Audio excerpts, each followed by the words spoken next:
أعوذ بالله من الشيطان الرجيم. بسم الله الرحمن الرحيم. والفجر وليال عشر والشفع والوتر والليل إذا يسر هل في ذلك قسم لذي حجر ألم تر كيف فعل ربك بعاد إرم ذات العماد التي لم يخلق مثلها في البلاد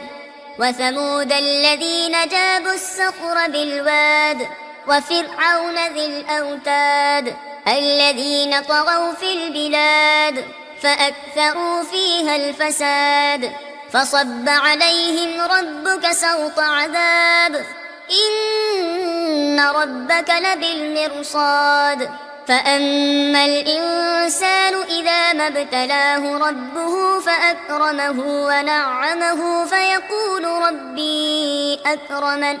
وأما إذا ما ابتلاه فقدر عليه رزقه فيقول ربي أهانن كلا بل لا تكرمون اليتيم ولا تحاضون على طعام المسكين وتأكلون التراث أكلا لما وتحبون المال حبا جما كلا إذا دكت الأرض دكا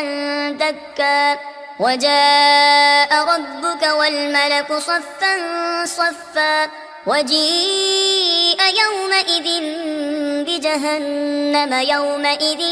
يتذكر الإنسان وأنى له الذكرى يقول يا ليتني قدمت لحياتي فيومئذ لا يعذب عذابه